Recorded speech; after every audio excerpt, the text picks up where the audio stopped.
네, 아직 외국인들의 수급 측면에서는 아쉬움이 남아있는 국장이지만 양지수 모두 마감을 앞두고 있는 상황에서 1%대 오름세 유지를 하고 있습니다. 오늘도 이분과 시장 얘기 나눠볼게요. 마켓 1타 강사 엠뱅고드 신광석 매니저입니다. 안녕하세요. 안녕하세요. 신광석입니다. 네, 오늘 하나시스템 리뷰를 한다고. 네. 든든한 방산주입니다. 뭐 다른 현대로템과 에어로스페이스는 신고가 영역을 넘어갔기 때문에 리뷰를 해드렸고요. 이건 아직은 조금 남아있는 상황이에요. 자, 오늘 전반적으로 방산주의 좀 약세를 좀 보이는 배경에 대해서 먼저 말씀을 드릴게요. 오늘 전반적으로 떴다가 좀 밀리고 있죠. 지수가 상대적으로 강한데 이유는 이제 우크라이나 또 종전 기대감 또 이게 스물스물 다시 또 올라오다 보니까 근데 계속해서 말씀드리는 게 이렇게 뭔가 종전 기대감으로 빠질 때마다 좀 없으신 분들은 좀 매수하셔라 이렇게 좀 계속해서 말씀드리고 싶고요. 뭐 뉴스가 어떤 뉴스가 나왔냐면 지금 뭐 트럼프 측에다가 푸틴이 뭐 물론 이제 뭐 앞서 뭐 대교 공습했다 얘기 나오지만 아예 그냥 영토 지도에다 영토를 그어놓고 이렇게까지 이제 땅을 좀 나눠서 나눈 다음에 분할로 이제 그 구역을 나눈 다음에 종전하는 게 어떻겠느냐 뭐 이런 식으로 세부적인 또 안들이 나왔다는 소식 때문에 방산주들이 또 이러면 진짜 종전 가는 거 아닌가 생각이 들어서 다시 또 지금 하락이 나오고 있는데 항상 제가 말씀드리는 거 이런 뉴스 나올 때마다 계속 바이더딥 하셔라. 하나시스템도 결국은 다시 신고가로 갈 가능성이 높다라고 말씀드리면서요. 목표 가격 워낙 또 높게 잡아드렸었죠. 44,000원에서 신고가 영역까지 말씀드릴 테니까요. 계속해서 장기적으로 보유하자라는 측면에서 홀드 의견 다시 한번 드리겠습니다. 네, 알겠습니다. 이제 시장 얘기 들어보겠습니다. 코스닥에서 외국인이 2시 35분을 기점으로 매수세로 전환이 되기는 했지만 네네. 아직까지 그 금액은 너무 미미하고 네. 오늘 구원투수 역할을 금융투자 쪽에서 해주지 않나 싶은데 오늘 같은 경우에는 이제 기관이랑 금융투자가 거의 양매수를 쌍그리 매수를 좀 하고 있죠. 특히 코스피 증시에다가 좀 많은 규모로 좀 매수가 좀 몰리고 있는데 코스닥은 사실 뭐 들어왔다고 해서 뭐 이거를 믿을 수 있을지는 모르겠어요. 워낙 단기적인 물량들이 많다 보니까 코스피를 중심으로 봐야 되는데 제가 볼 때는 저는 증시 이 정도면 기술적 반등 다 왔다고 저는 생각하고 있어요. 2,527포인트. 제가 무료방송에서 강조드린 포인트였기 때문에 이 정도면 다 오지 않았나? 지금 뭐 근처거든요. 저는 지금부터는 현금을 좀 확보를 하고 그리고 여기서 현금을 확보하지 못하는 종목들은 어떤 종목들이냐? 뭔가 이제 조기 대선 정책주 같은 거를 좀 남겨두자. 이런 종목들. 왜냐하면 5월 3일까지 이제 5월 3일부터 이후부터는 이제 조기 대선 관련돼서 이 주자들이 지금 대부분 이제 후보들이 이제 점진적으로 압축되고 있잖아요. 5월 3일부터 완전히 본격 레이스를 들어가거든요. 그럼 최소한 5월 3일까지는 정책주들의 바람이 계속 불 것이다 라고 말씀드려서 최근에 이제 중소형 정책주들 위주로 많이 설명을 드리고 있는데 뭐 어찌됐든 간에 뭔가 이제 대형주들 뭔가 지수와 연동된 대형주들은 저는 지금부터라도 좀 매도를 하는 게 맞다. 저는 어제부터 말씀드렸어요. 2,527포인트 요 근처까지 오면은 매도한 게 맞다고 더 가든 말든 신경 쓰지 말고 매도하자 이렇게 말씀드렸으니까요. 제 판단은 그렇다는 점만 여러분들이 투자 판단을 하시면 좋을 것 같습니다. 네. 일단 한번 현금화는 할 구간이다라고 네. 말씀을 해주셨습니다. 그쵸. 저는 맨날 종목만 보다 보니까 지수가 오늘 그러니까 이게 2,524선까지 재밌는 왔네요. 게 뭐냐면 이전에 4월 7일 날이 거의 저점이었잖아요. 네. 4월 초가. 그때는 이제 손절할 타이밍을 지났다라고 분명히 말씀드렸죠. 모든 분들이 다 그런 얘기했어요. 반등을 좀 기다려보자. 그때 당시 의견들이 이제 반등이 나오니까 반등이 나올 거다. 기다려보자. 반등이 이제 좀 나오고 이제 2,500 넘어 2,520까지 올라오니까 이제 약간 또 생각이 달라질 수 있거든요. 뭐냐면 더 보유해도 될 것 같다. 뭐 이렇게 하실 수 있고 더 매수해야 된다고 말씀드리는데 저는 제 개인적인 기준으로는 2,527포인트가 저는 저항이라고 보고 있기 때문에 여기서 더 가든 말든 매도하는 게 저는 맞다. 제 생각에 동의하시면은 현금 확보하는 게 맞는 거고요.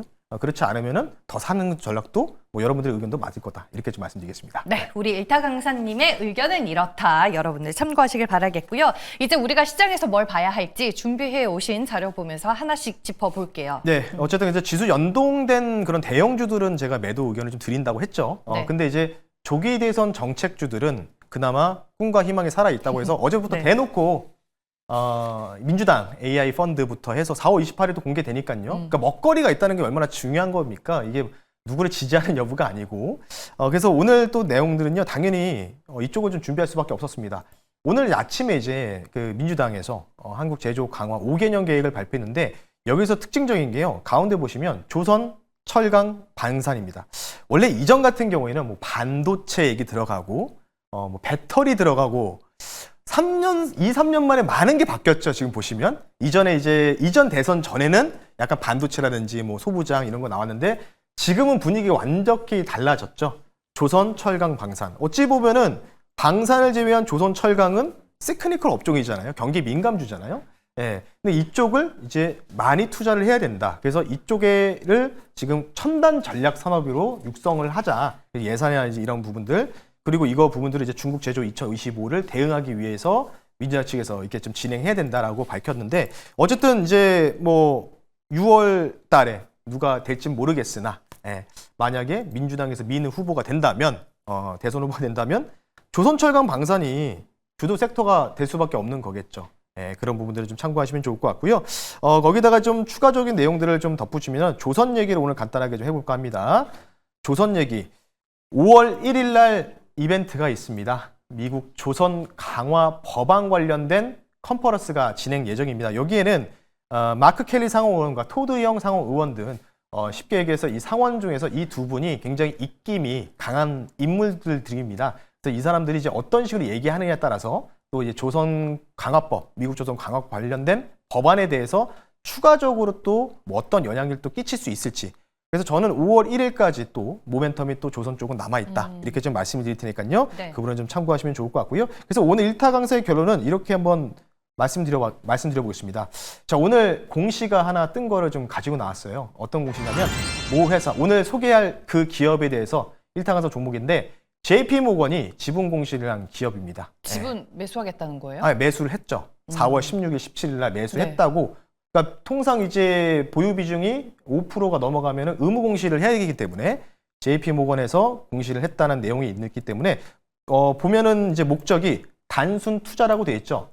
그렇기 때문에 JP 모건이 주목하는 조선주 이쪽을 좀 가지고 나왔으니까요. 잠시 뒤에 그 종목 말씀 한번 드려볼게요. 그러니까 정리 한번 하고 갈게요. 앞에 보여준 자료는 한국이 잘하고 있는 제조 조선이 들어간다. 그리고 미국발 이슈로 조선 쪽에 지금 호재가 있다. 그래서 오늘 나의 종목은 JP 모건이 지분 공시한 HD 현대 에린 만진이다. 네. 맞아요? 네, 종목명 바로 말씀드리겠습니다. 오늘 조금 어려웠어요. 네. HD 현대 마린 엔지니어링 종목을 한번 편입해 볼 수 있도록 하겠습니다. 네. 근데 오늘 전 쉽게 설명해 드린 것 같은데 어려웠다니 조금 난감하긴 한데 자, 어쨌든 이 종목을 편입한 이유는요. 선박용 엔진 부품 사업을 영위를 하고 있죠. 제가 좀 말씀드리고 싶은 게 이거예요. 조선방산은 계속 살아있다. 지수가 빠져도 이런 종목들은 든든하게 유지하면서 오히려 다시 올라갈 가능성이 높다. 민주당에서 조선철강 방산 세 가지 섹터 대놓고 찝었습니다. 관련된 부분 참고하시면 좋을 것 같고요. 그리고 앞서 말씀 미국 5월 1일 관련된 부분들, 미국 조선 강화법 관련된 컨퍼런스 개최하기 때문에 뭐 5월 1일까지 기대감을 다시 또 추가 상승이 나올지 아니면 그 이후에 모멘텀 받고 움직일지. 그리고 마지막은 JP 모건에서 지분 공시를 했다는 점 참고하시면 좋을 것 같습니다. 네, 알겠습니다. 조선 안에서도 이제 엔진 쪽 그리고 HD 현대 마린 엔진을 꼽아주셨습니다. 오늘 처음으로 이제 이 종목을 얘기해 주신 건 아니고 네. 이전에서도 한번 언급을 해주셨잖아요. 예전에는 이제 현대 마린 솔루션이었고요. 아, 그래요? 네. 네. 이거는 죄송합니다. 약간 뒤에만 엔진의 명만 좀 다르다. 가격 전략 말씀드릴게요. 네. 주가가 많이 높은 위치에 있는 거 맞습니다. 인정합니다. 인정하는데도 불구하고도 계속 저는 요 구간에서 여러분들이 좀 모아 가시길 좀 원하고 있어요. 요 사이죠. 이 박스권인데 왔다 갔다 하다가 결국은 한 번씩 나올 가능성을 주목하면서 목표 가격을요 4만 원 선을 일단 단기적으로 보고요 손절 가격을 3만 원 선으로 좀 타이트하게 좀 말씀드릴 테니까 박스권 돌파해서 신고가 나오는 거는요 매물이 없기 때문에 어디까지 갈지 모른다는 점 참고하시면 좋을 것 같습니다. 네, 알겠습니다. 최근에 급등 이후로 좀 조정을 받고 있는 구간인데 네. 다시 재돌파가 가능해 보인다라고 말씀을 해주셨습니다. 오늘도 무료 방송에서 만나실 수 있나요? 네, 뭐 앞서 말씀드린 미국 조선 강화 관련된 부분들에서 어떤 내용들이 나올지에 대해서 또 세부적으로 오후 4시에 네이버나 너튜브 신광석 검색하시고 유튜브 방송을 통해서 말씀을 드리겠고요. 당연히 오늘도 다시 또 증시 얘기도 같이 좀 더불어서 말씀드릴 테니까요. 4시에 말씀 한번 드려볼 수 있도록 하겠습니다. 네, 알겠습니다. 엠뱅골드 신광석 매니저와 함께한 마켓 1타 강사는 여기까지입니다. 오늘 말씀 고맙습니다. 네, 고맙습니다.